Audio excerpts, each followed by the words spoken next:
All right, let's dive into one of the most famous and, let's be honest, terrifying journeys ever written, Dante's Inferno. Now, you might think, oh, it's just some 700-year-old poem about the afterlife. But it's so much more than that. This is the story of a man who quite literally had to walk through hell to find his way back to himself. I mean, the power of this poem, right? It just sticks with you. The imagery is so vivid, so unforgettable. For centuries, people have been completely captivated by this idea of a normal guy, a mortal man, getting a guided tour of the underworld. It's this epic voyage into the great unknown, and it really makes you wonder. I mean, really think about that. What would it take for you to walk through hell? What kind of courage, or maybe just sheer desperation, would make you take that first step into the abyss? Well, the answer isn't just in the poem. To really get it, we've got to look at the man who wrote it. So, to understand the Inferno, we have to understand the, Inferno that was Dante Alighieri's own life. Seriously, this masterpiece wasn't just something he dreamed up. It was a direct reflection of his own personal and political hell on earth. And here he is, the man himself. You see, Dante isn't just the guy who wrote the book. He's the main character, the protagonist, the lost soul at the very heart of the story. This was a brilliant poet, a top politician in his beloved city of Florence, right up until his entire world just came crashing down. Okay, so a few key things really shaped his life, and you gotta know these to get the poem. First, there was this pure, almost divine love he had for a woman named Beatrice. She died young, and she basically becomes his spiritual inspiration. Then, you've got his career. He climbs all the way to the top, he's one of the leaders of Florence, but then, bam, he's betrayed, hit with bogus corruption charges, and sentenced to be burned at the stake if he ever sets foot in his city again. His world was just gone, completely shattered. So you've got these two massive forces pulling at him, right? On one hand, there's this intense bitterness from all the political backstabbing and injustice. On the other, there's the pure, heavenly love he still feels for Beatrice. And those two things, they're like the two engines that power the entire poem. His exile makes him feel totally lost in a corrupt world, but the memory of Beatrice is this little spark of hope, of salvation. And it's that exact conflict, that's what throws us right into the opening scene. So let's see how he takes this real-life crisis and turns it into one of the most famous openings in all of literature. And what's brilliant is, Dante doesn't just tell you he's in trouble. Nope, he drops you right into the middle of it with him. So there it is, the very first lines of the Inferno. He's 35, which back then was considered the midpoint of life, and he's totally, completely lost. That straightforward pathway he was on, it's gone. Now he's just alone in this dark, scary forest. And I think that's a feeling we can all relate to at some point in our lives, right? And of course, this isn't just any old forest. It's a huge metaphor for his spiritual state, for his sin, his confusion, his total despair. I mean, think about it. After being kicked out of his home, the real Dante felt spiritually and morally adrift. This dark wood, this is the poet's way of showing us exactly how that felt. So he looks up and he sees this glimmer of hope, a beautiful mountain lit up by the sun, symbolizing God and salvation. He thinks, okay, I can get out of this, and he starts to climb. But, of course, it's not that easy. His path is blocked, and remember, in this poem, nothing is ever just what it seems. These aren't just some random animals he runs into.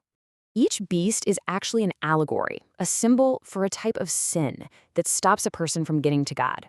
So first, there's the panther. That's lust and fraud. Then comes the lion, all about pride and violence. But the worst one, the one that really terrifies him, is the she-wolf. She represents greed and is just insatiable. And for Dante, these weren't just abstract ideas. He saw these sins, especially greed, as the very forces that were destroying his city of Florence. And they're so powerful, they push him right back down into the dark woods.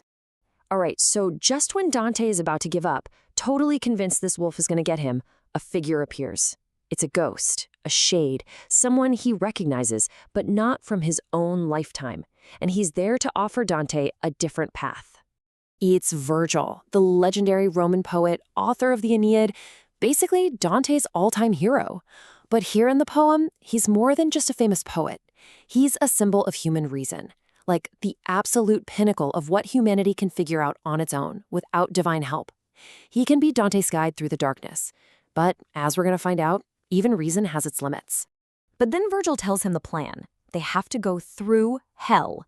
And Dante is, understandably, terrified.